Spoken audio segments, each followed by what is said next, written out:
pipet tetes.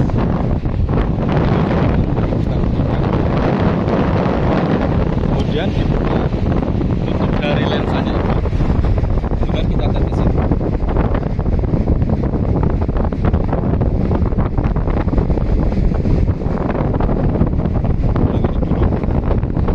Baru kita lihat menggunakan lensanya.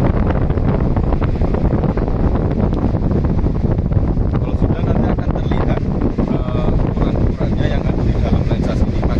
Jadi ukuran nilai salintas ada di dalam sini nanti Bapak Ibu bisa melihat. Baik Bapak Ibu, pertama-tama saya akan menjelaskan mengenai alat-alat yang digunakan untuk mengukur salintas. Yaitu di sini ada namanya refraktometer. Nah, refraktometer ini terdiri dari beberapa komponen, yaitu ada teropong untuk melihat nilai dari salinitasnya.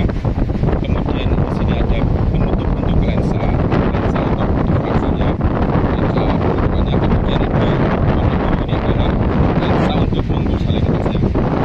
Terus kemudian di sini ada pipet untuk mengambil sampel air yang akan kita mulai dulu dengan cara mengambil sampel air menggunakan pipet tetes.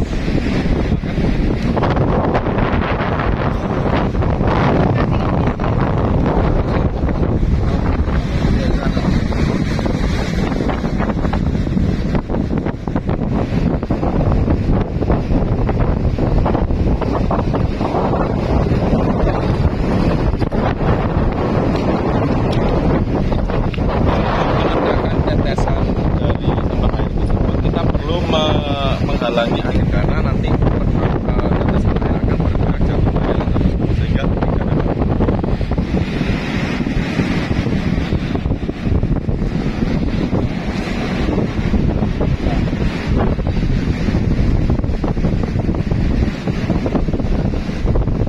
Baik, setelah ada tetesan kita tutup,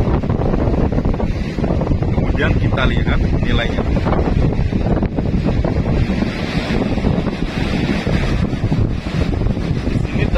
Sebesar 35 per mil atau satuan PPT atau part per trillion. Bisa dilihat dari lensa tersebut. Oke, setelah kita mengukur salinitas, kita akan menggunakan water tester untuk mengukur pH listrik dan pH air. Untuk alatnya sendiri ada di sini, kita lihat ada dua tombol ya teman-teman. Yang pertama ada kode di sini untuk mengaktifkan dan menonaktifkan alat. Kemudian di sini ada set atau hold. Di sini berfungsi untuk memindahkan memindahkan kita akan mengukur apa nanti kita pakai ini. Nah, kemudian di sini ada bisa dibuka ya di sini. Nah, ini nanti yang kita akan celupkan ke air. Nah, ini nanti fungsinya untuk mengukur DHL dan pH tadi. Oke, kita bisa langsung aja ke lapangan.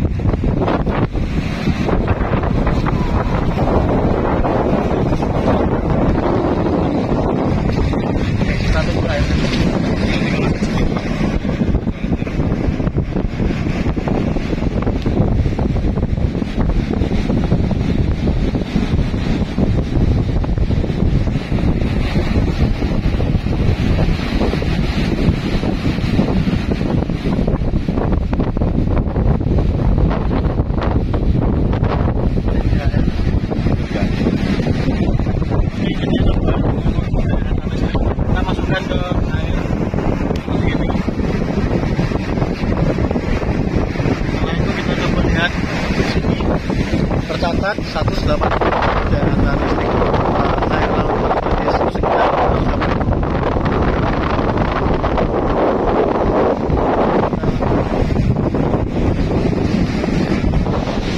Nah, selanjutnya Bapak Ibu, saya akan menjelaskan mengenai indikasi tentang kondisi adanya rip current yang ada di lautan. Ya, itu kita tidak harus morfologi kemudian melihat ke dalam lautan, tetapi kita bisa melihat pecahnya ombak yang tidak lurus seperti ini. Nah, Bapak Ibu melihat bahwa pecahnya ombak tidak lurus begitu, tetapi belok-belok. Ini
menjelaskan karakteristik yang ada di lautan yang ada atau pesisir yang berbatasan dengan Kars. Nah itu ini ada di Karangkembang, Karangkusumo, Karangpinggir, itu ada bis, itu ya. Dan ini B-nya, B, kemudian ada datar menjorok ke laut. Ini ada perbedaan miringan sampai ke arah lautan. Nah ini adalah bedanya pantai yang ada di selatan Jawa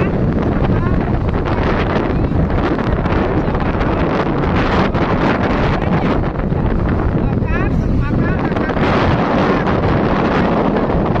ini ada gradasi dari yang lereng yang terjal, kemudian agak miring, kemudian miringnya ke arah lautan. Bapak Ibu sekalian, ini adalah sedimen percampuran antara dari klip di Kars sama dari Merapi. Jadi ada kombinasi antara yang putih sama hitam. Nah, Bapak Ibu bisa melihat di sini. Ya, yang putih-putih ini adalah dari Kars. Kemudian yang hitam ini dari Merapi. Gitu.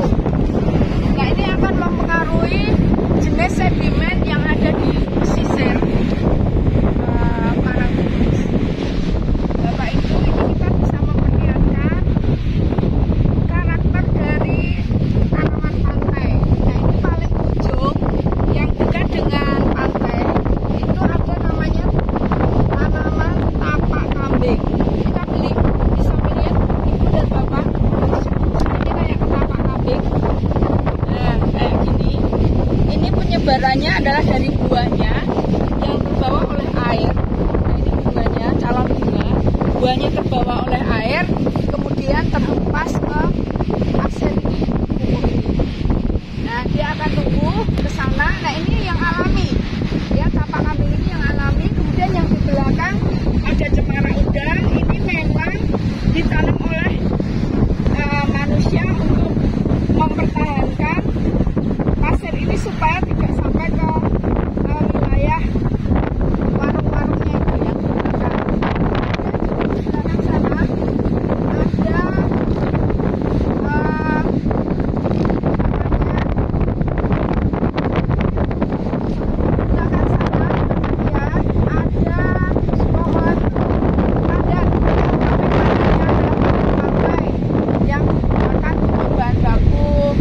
kopi atau tiket.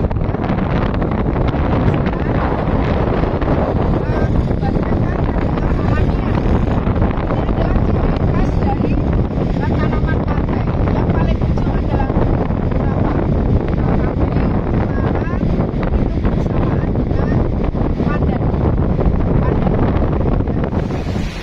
saya akan menambahkan jadi komunitas tanaman yang ada di pantai gitu ya, walaupun ini ditanam bukan alamiah tapi ditanam oleh manusia atau yang memelihara Parangkusumo ini, Wisma Parangkusumo, tapi ini adalah karakter dari tanaman-tanaman yang ada di wilayah pantai. Jadi Bapak Ibu nanti bisa melihat ini ada nyamplong gitu ya, ada nyamplong, kemudian ada ini jenis pandanus, kemudian ada ini juga jenis kelapa gitu ya. Ini semuanya di ujung sana kelapa, kemudian waru ada juga, ada di jauh sana, kemudian bidara ada di sana. Nah, ini adalah jenis-jenis tanaman pantai, jadi zona antara daratan dengan lautan. Karakternya adalah yang agak membulat atau menjari gitu ya, karena memang mengantisipasi atau perbedaan antara angin laut dan angin darat. Bapak Ibu bisa melihat di sini gitu ya. Ini adalah zona contoh-contoh tanaman yang ada di pantai yang agak mendekat atau lebih dekat ke arah daratan. dan Bapak ya kami tadi ini kami sampai di muara Sungai Opak yang masuk ke laut selatan. Jadi sebelah kanan saya, kanan depan itu Pantai Samas, kemudian yang sebelah kiri itu Depok. Kalau Bapak Ibu pernah ke pantai selatan Jawa sekitar Karangtritis. Nah, di sebelah kanan saya ini adalah mangrove buatan gitu ya, namanya mangrove baros. Nah, ini Bapak Ibu bisa melihat bahwa mangrove yang ada di pantai selatan Jawa ini ternyata tidak tumbuh subur, gitu ya. Jadi ini sudah banyak yang rusak, gitu, karena memang ekosistem yang ada di dalamnya itu tidak sesuai kondisi fisiknya, maksudnya itu tidak sesuai dengan ekosistem mangrove. Jadi mangrove itu membutuhkan media tanah yang berlumpur.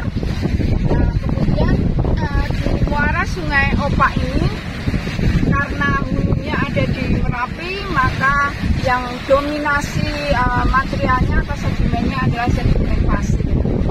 Walaupun sudah dikondisikan secara buatan mangrove ini, tetapi suplai dari lumpur itu sangat kurang, sehingga tidak membentuk morfologi mangrove atau tubuh mangrove yang sesuai. Jadi Bapak Ibu bisa melihat di sini yang di pinggir ini waru, karena ini memang tanaman asli pantai sebenarnya. Kemudian yang di dalam itu adalah mangrove, cuman daunnya kecil-kecil itu yang ada di dalam, kita nggak bisa masuk, nggak ada aksesnya karena saat ini baru terjadi pasang ya. Sekitar jam 2 itu terjadi pasang, sehingga kami nggak bisa masuk ke dalam, aksesnya juga nggak ada. Ini tertutup oleh enceng gondok yang sangat banyak, yang awalnya ini saya pikir menutupi muara sungai. Nah, ini selalu dibersihkan, kemudian enceng gondoknya dilempar atau dipindahkan di sebelah kanan kiri dari sungai. Nah, inilah Bapak Ibu perbedaan antara mangrove yang